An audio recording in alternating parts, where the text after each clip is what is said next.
하시면 내가 나가리다.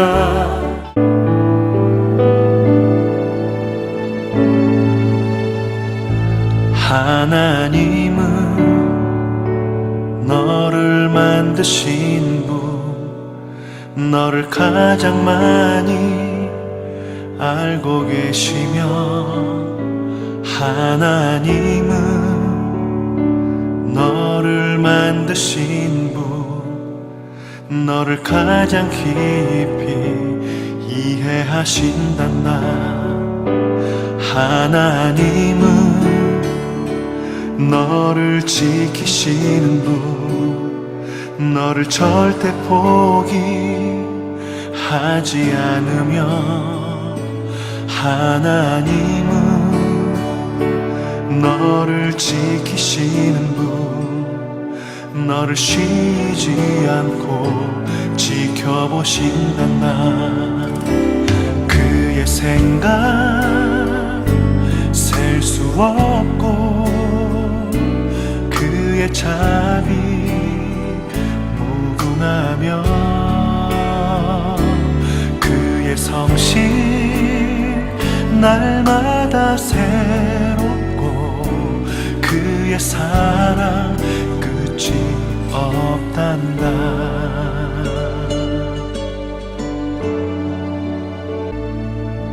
하나님은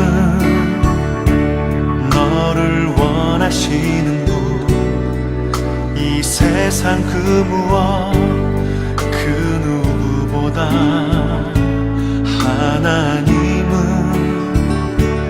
너를 원하시는 분, 너와 같이 있고 싶어 하신단다. 하나님은 너를 인도하는 분, 광야에서도 폭풍 중에도 하나님은 너를 인도하는 분, 푸른 초장으로 인도하신단다. 그의 생각 셀 수 없고 그의 자비 무궁하며, 그의 성실 날마다 새롭고 그의 사랑 끝이 없단다.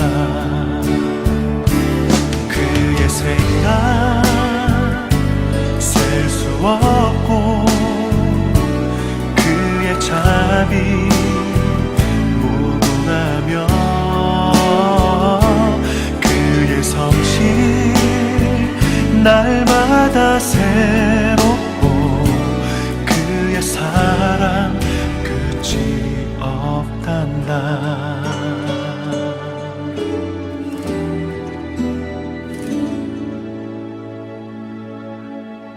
오늘 함께 묵상할 말씀은 요한계시록 13장 11절로 18절 말씀입니다. 11절, 내가 보매 또 다른 짐승이 땅에서 올라오니 어린 양같이 두 뿔이 있고 용처럼 말을 하더라. 그가 먼저 나온 짐승의 모든 권세를 그 앞에서 행하고 땅과 땅에 사는 자들을 처음 짐승에게 경배하게 하니 곧 죽게 되었던 상처가 나은 자니라. 큰 이적을 행하되 심지어 사람들 앞에서 불이 하늘로부터 땅에 내려오게 하고 짐승 앞에서 받은 바 이적을 행함으로 땅에 거하는 자들을 미혹하며 땅에 거하는 자들에게 이르기를 칼에 상하였다가 살아난 짐승을 위하여 우상을 만들라 하더라. 그가 권세를 받아 그 짐승의 우상에게 생기를 주어 그 짐승의 우상으로 말하게 하고 또 짐승의 우상에게 경배하지 아니하는 자는 몇이든지 다 죽이게 하더라. 그가 모든 자 곧 작은 자나 큰 자나 부자나 가난한 자나 자유인이나 종들에게 그 오른손에나 이마에 표를 받게 하고 누구든지 이 표를 가진 자 외에는 매매를 못하게 하니 이 표는 짐승의 이름이나 그 이름의 수라. 지혜가 여기 있으니 총명한 자는 그 짐승의 수를 세어보라. 그것은 사람의 수니 그의 수는 666이니라. 아멘. 오늘 말씀의 제목은 총명한 자는 세어보라 라는 것입니다. 요한계시록 13장에서 첫째 짐승이 바다로부터 온 것과 대조적으로 오늘 본문에 나오는 둘째 짐승은 땅에서 올라옵니다. 둘째 짐승은 첫째 짐승과 비슷한 점이 아주 많습니다. 둘 다 짐승이란 단어를 사용하죠. 성경에서 짐승이란 이미지는 그리 좋은 이미지는 아닙니다. 그러나 첫째 짐승이 바다인 이방인 출신인데 반해서 둘째 짐승은 땅에 속한다는 것입니다. 어떤 사람들은 어떤 특정한 땅, 즉 약속의 땅으로 보아서 그 짐승을 유대인으로 보기도 하지만 여기서 땅은 일반적인 의미로 전 세계를 가리키는 것입니다. 성경은 그의 국적에 대해서 말하지는 않습니다. 다만 그가 거짓 선지자다라고 분명히 말합니다. 요한계시록 19장 20절에 보면 짐승이 잡히고 그 앞에서 이적을 행하던 거짓 선지자도 함께 잡혔으니 이는 짐승의 표를 받고 그의 우상에게 경배하던 자들을 이적으로 미혹하던 자라. 이 둘이 산채로 유황 불붙는 못에 던지우고 라고 이렇게 말하고 있습니다. 11절에 둘째 짐승의 모습은 마치 어린 양같이 두 뿔이 있고 용 즉 사단처럼 말하는 짐승이다 라고 말합니다. 그래서 우리는 첫째 짐승을 정치적 통치자로 그리고 둘째 짐승을 통치자를 지지하는 종교적 인물로 추정할 수 있습니다.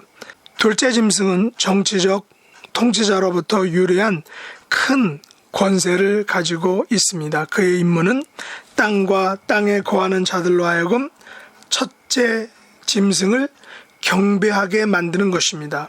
우리는 여기서 이들 거짓 종교 제도가 하나님의 삼위일체를 모방하고 있다라는 것을 볼 수 있습니다. 사단도 삼위일체 제도를 모방하고 있는 것 같습니다. 사단은 아버지 하나님의 위치를 차지하려고 듭니다. 그리고 첫째 짐승은 만왕의 왕이신 예수 그리스도의 위치를 차지하려고 합니다. 오늘 본문 12절에 보면 죽게 되었던 상처가 나은 자라는 말이 있죠. 다시 말해 죽게 되었다가 나은 자는 바로 예수 그리스도 십자가를 모방하고 있는 것입니다. 그리고 거짓 선지자인 둘째 짐승은 성도들로 하여금 하나님을 경배하도록 하는 마치 성령의 역할과 같은 것입니다. 이것이 어찌 보면 사단의 마지막 전략인지도 모릅니다. 사단은 거짓 종교, 유사 종교로 하여금 참된 신앙을 대신하게 만드는 것입니다. 우리 주변에 있는 수많은 이단들은 우리 기독교와 아주 유사합니다. 우리 기독교를 그대로 모방하는 것입니다. 그러나 유사 종교들은 결코 기독교가 아닙니다.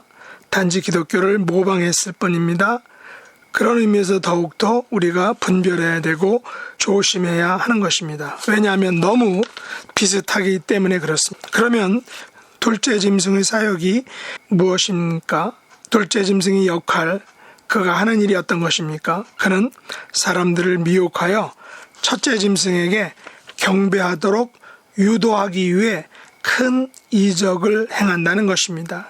심지어 불이 하늘로부터 내려오게 한다는 것이죠. 오늘 본문 13절에 보면 큰 이적을 행하되 심지어 사람들 앞에서 불이 하늘로부터 땅에 내려오게 하고 라고 말합니다. 그러나 사람들은 둘째 짐승의 이 같은 기적 행함과 사람들을 유혹하기 위한 속임수를 알아채지 못한다는 것입니다. 그들의 이적 행함과 권세에 쉽게 미혹되어 그들을 경배하게 된다는 사실입니다. 14절 말씀이 그것입니다. 짐승 앞에서 받은 바 이적을 행함으로 땅에 거하는 자들을 미혹하며 땅에 거하는 자들에게 이르기를 칼에 상하였다가 살아난 짐승을 위하여 우상을 만들라 하더라 라고 유혹을 하는 것입니다. 둘째 짐승은 불을 내려오게 할 뿐만이 아니라 첫째 짐승의 우상을 세워 사람들로 하여금 그것을 경배하도록 만드는 것입니다. 사도 바울에 의하면 첫째 짐승은 하나님의 성전에 앉아서 하나님께 돌려줘야 할 예배를 대신 받는 것입니다. 가로채는 것입니다. 그래서 데살로니가후서 2장 4절은 이렇게 말합니다. 저는 대적하는 자라 범사에 일컫는 하나님이나 숭배함을 받는 자 위에 뛰어나 지존하여 하나님 성전에 앉아 자기를 보여 하나님이라 하느니라 라고 말합니다. 사실 이단이나 유사 종교에서 말하는 최종적인 내용이 어떤 것입니까? 바로 자기들이 그 이단이나 유사 종교의 교주가 바로 하나님이다 라는 사실입니다. 짐승의 우상은 성전에 세워져서 첫째 짐승이 거기 있지 않을 때 대신 경배하는 물건일 것입니다. 오늘 본문 14절과 15절에서 이런 우상에 대해서 많이 언급하고 있습니다. 일단 15절 한번 읽어보겠습니다. 그가 권세를 받아 그 짐승의 우상에게 생기를 주어 그 짐승의 우상으로 말하게 하고 또 짐승의 우상에게 경배하지 아니하는 자는 몇이든 다 죽이게 하더라 라는 것입니다. 둘째 짐승이 그 짐승의 우상에게 생기를 주어 그 짐승의 우상으로 말하게 합니다. 성경은 사단이 무생물에게 생기를 주어 살게 하는 권세가 있다라고 말하지는 않습니다. 그래서 사람들은 이 우상을 컴퓨터화된 말하는 로봇 혹은 말하는 것으로 보이게 만들어진 기계 장치의 일종으로 보기도 합니다. 고대에는 복화술이 유행했다라고 하죠.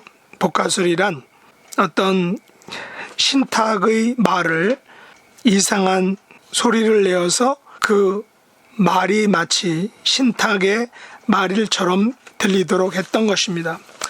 분명한 것은 이 우상이 사람들에게 거짓된 확신을 주어 우상 숭배로 이끈다는 것입니다.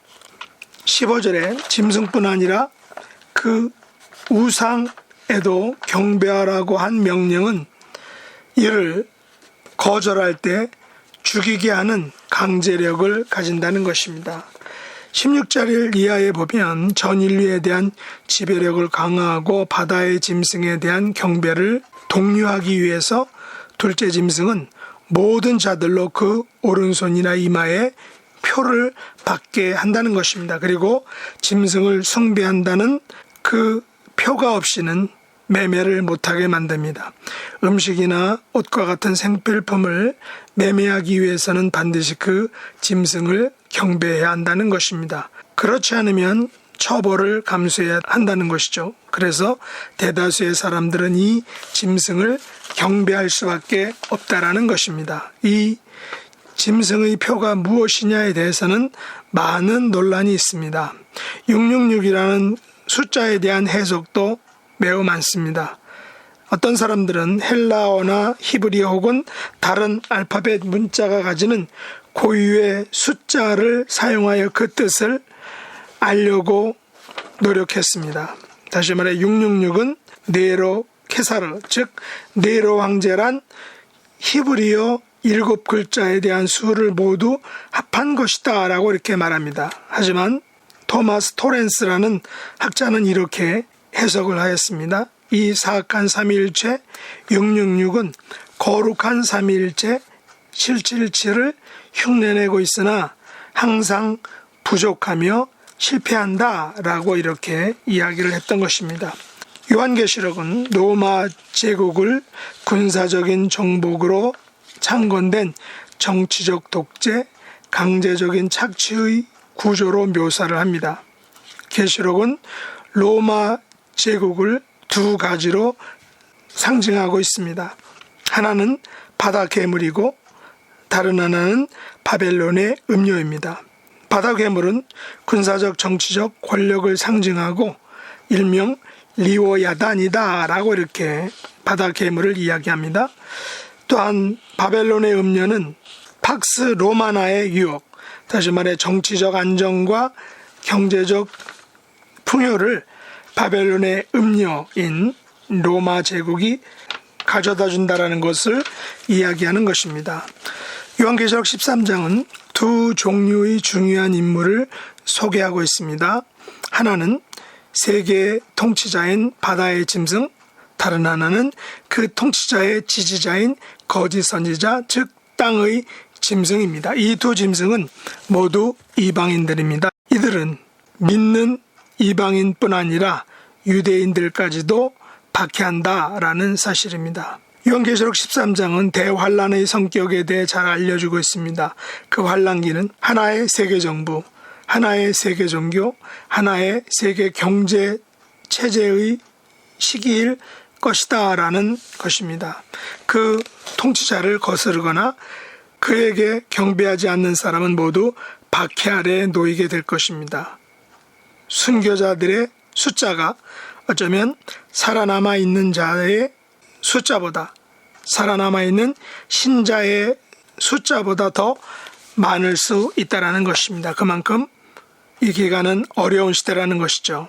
그 기간은 사탄이 전 세계를 진정한 하나님과 예수님을 경배하게 하는 데에서 돌이켜서 자기를 경배하게 하는 최후의 궁극적인 시도가 이루어지는 기간이다라는 것입니다.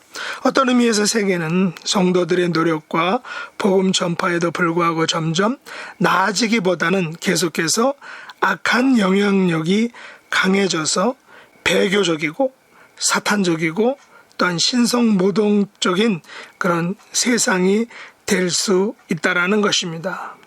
오래전에 조지 오웰이 쓴 소설 중에 1984라는 것이 있습니다. 바로 그것도 어떤 특정한 정부의 밑에서 통치를 받을 수밖에 없는 그런 미래 세대에서 어떤 것이 하나님 대신에 통치하게 된다는 사실을 소설로 알려주고 있습니다. 또한 오래전에 많은 사람들이 즐겨봤던 영화 중에 매트릭스라는 것이 있습니다.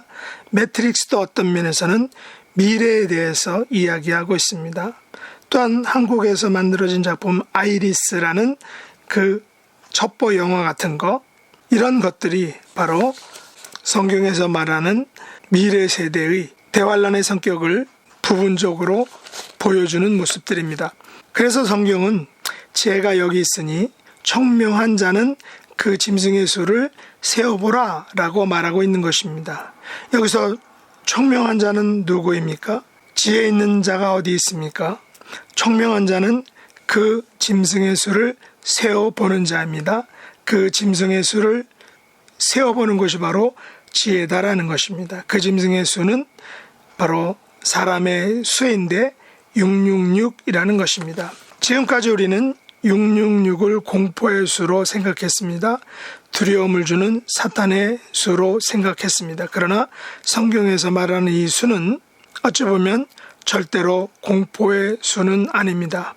위에서 토렌스가 말하고 있는 것처럼 666은 사악한 사단과 둘째 짐승과 거짓 선지자의 삼위일체의 수이지만 777은 바로 거룩하신 삼위일체 수다라는 것입니다. 다시 말해서 이들 사악한 숫자 666이 거룩한 숫자 777을 흉내내고 모방하려고 하지만 결국 항상 부족하여 실패하는 수다라는 것입니다. 무슨 말입니까? 하나님의 역사와 구원 계획이 사단의 회방과 역사를 등이 물리치고도 남는다는 것입니다. 지혜 있는 자, 청명한 자는 이 진리를 기억해야 한다라는 사실입니다. 특별히 우리는 요한계시록 서두 1장 17절로 19절의 말씀을 우리가 반드시 기억해야 하는 것입니다. 다시 한번 읽어보겠습니다. 내가 볼 때 그의 발 앞에 엎드러져 죽은 자 같이 되매 그가 오른손을 내게 얹고 이르시되 두려워하지 말라. 나는 처음이요 마지막이니 곧 살아있는 자라. 내가 전에 죽었었노라. 볼지어다 이제 세세토록 살아있어 사망과 음부의 열쇠를 가졌노니 그러므로 내가 본 것과 지금 있는 일과 장차 될 일을 기록하라 라는 그런 위로의 말씀, 최종적 승리에 대한 확신의 말씀인 것입니다. 요한계시록에서 우리 예수님은 7 교회들에게 계속 반복해서 하시는 말씀이 있죠. 바로 그 말씀은 귀 있는 자는 성령이 교회들에게 하시는 말씀을 들을지어다 라는 사실입니다. 무슨 말입니까? 많은 환난 중에 어린 양을 따르는 자들이 결국은 승리한다라는 사실입니다. 마지막에는 승리한다는 이 소식을 들을 수 있는 귀가 되어야 한다는 것입니다. 우리 매일의 삶이 666을 능히 제어하시는 777의 숫자의 주인이신 어린 양 예수님을 의지함으로 늘 승리할 수 있는 성도가 되어야 한다라는 사실입니다. 이런 성도가 될 수 있기를 예수님의 이름으로 축복합니다. 기도하겠습니다. 하나님 아버지, 저희들은 요한계시록에서 말하고 있는 것처럼 마지막 때를 살아가고 있습니다. 혼란의 때를 살아가고 있습니다. 어쩌면 666이라는 그 숫자가 말해주는 것처럼 혼돈과 우리 기독교인들이 큰 좌절과 낭망의 때를 살아야 할지도 모릅니다. 그러나 예수님께서 분명히 말씀하셨듯이 두려워하지 말라. 나는 처음이요 마지막이니 곧 살아있는 자라. 내가 전에 죽었었노라. 볼지어다 이제 세세토록 살아있어 사망과 음부의 열쇠를 가졌노니 그러므로 내가 본 것과 지금 있는 일과 장차 될 일을 기록하라 라고 말씀하신 그 예수님의 확신의 말씀, 승리의 말씀을 우리가 굳게 믿고 우리 앞에 어떠한 상황이 놓여진다 할지라도 그 예수님을 믿고 이미 승리하셔서 사망과 음부의 열쇠를 가지고 계신 예수님을 의지함으로 우리도 승리하는 복된 성도가 될 수 있도록 은혜 베풀어 주옵소서. 육신의 연약함으로 고통받으며 또한 치료하고 있는 모든 주님의 자녀들 그 의술을 통해서 또 약을 통해서 특별히 하나님의 기적의 손과 터치의 손길을 통해서 온전히 깨끗하게 회복되어지고 완쾌되어지는 놀라운 은혜의 역사, 기적의 역사를 베풀어 주시옵소서. 예수님의 이름으로 간절히 기도드립나이다. 아멘.